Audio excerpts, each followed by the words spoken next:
Вітаю, гэта выданне навіну на Белсаце і я, яго вядоўца Наста Печанькова. Адбіваўся ад губазікаўцаў ножом. У Магілёве затрымалі мужчыну, які раніў двух міліцыянтаў.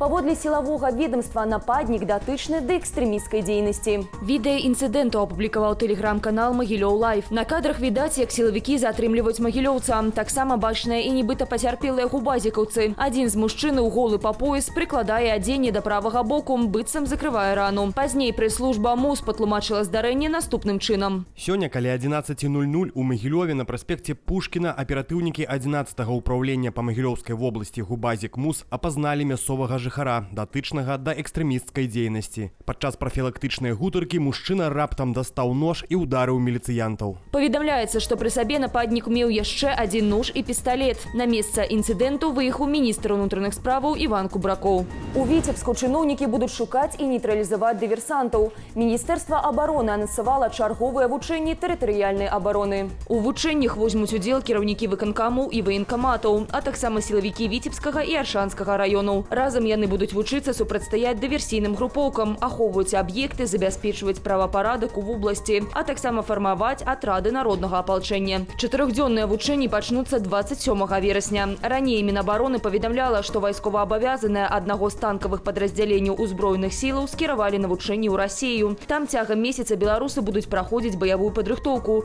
і, цытата, пераймаць досвед баявых дзеянняў. Беларусам замежжа зноў нагадваюць пра магчымасць вярнуцца дадому праз камісію для вяртання. Такія паведамленні пачалі атрымліваць актывісты ў розных меседжерах, паведамляе праваабарончы цэнтр «Вясна». Гэтак запрашэнне выслалі ў вайбер рагачоўскаму актывісту Дзянісу Дашкевічу з беларускага нумара. У ім мужчыну папярэдзілі пра неабходнасць звярнуцца ў камісію для вяртання, калі той хоча вярнуцца ў краіну. 39-гадовы актывіст больш за 10 гадоў вёў партал «Рагачо онлайн», а пасля выбараў быў вымушаны з'ехаць у эміграцыю. Вядома, што на яго завялі крымінальную справу за абразу Лукашэнкі. Праваабаронцы папярэджваюць пра небяспеку вяртання на радзіму. Яны адзначаюць, што маюць прынамсі 3 пацверджаныя выпадкі. Калі, нягледзячы на дамоўленасці і зварот у камісію, ўсё роўна распачыналіся крымінальныя справы пасля прыбыцця ў Беларусь. Беларусь і Расія пачнуць супрацу ў сферы медыцыны катастрофаў. Адпаведны мемарандум падпісалі міністры аховы здароўя абедзвюх краінаў Александр Хаджаю і Михаил Мурашка. Паводле прэс-службы Мінздароўя бакі будуць абменьвацца досведам ды інфармацыяй пра навукова-тэхнічныя дасягненні ў галіне медыцыны пры надзвычайных сітуацыях. Таксама плануюцца супольныя адукацыйныя вучэнні, курсы і семінары, скіраваныя на павышэнне ўзроўню падрыхтоўкі медработнікаў. Акрамя таго, бакі абмеркавалі шэраг пытанняў развіцця сферы аховы здароўя ды забеспячэнні роўных правоў у атрыманні медычнай дапамогі грамадзянам Беларусі і Расіі.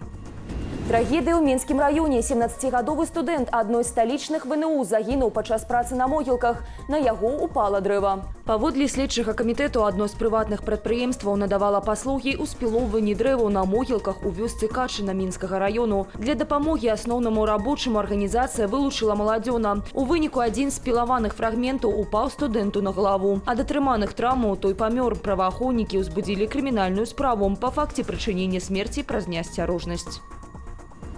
Расійская армія нанесла авіаудар па Запарожжы. У выніку атакі ёсць пацярпелыя, у тым ліку адзін непаўнагадовы. Паводле абласной вайсковай адміністрацыі гораду пашкоджаны 13 шматпавярховікаў, навучальныя установы, прыватныя будынкі і аўтамабілі. 16 асобаў пацярпелі, 4 з іх шпіталізавалі ў стане сярэдняй цяжкасці. На месцы ўдару працуюць ратаўнікі.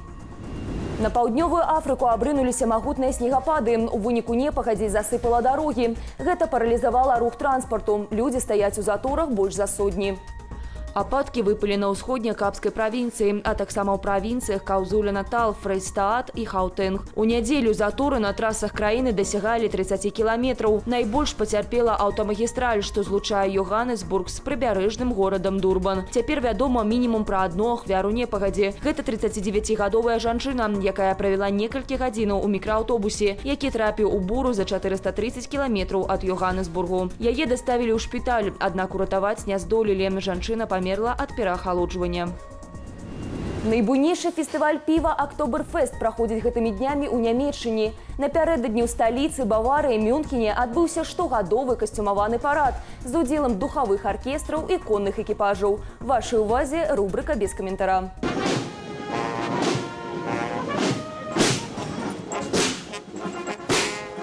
Я прыязджаю ўжо 20 гадоў, зноў і зноў. У асноўным пры такім надвор'і мары. Гэта традыцыя, якую я люблю. Музыка духавога аркестру. Проста выдатна.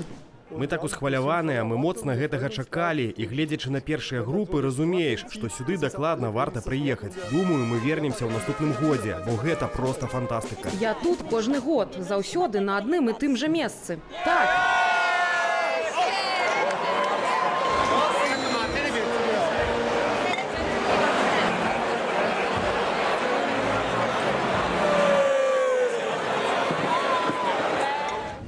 На гэтым я з вами развітваюся. Захвочваю ставіць лайки, каментаваць і дзяліцца нашым выданнем, калі гэта для вас бяспечна. Асноўныя падзеі дня глядзіце ў аб'ектыве. Усяго вам добрага і беражыце сябе.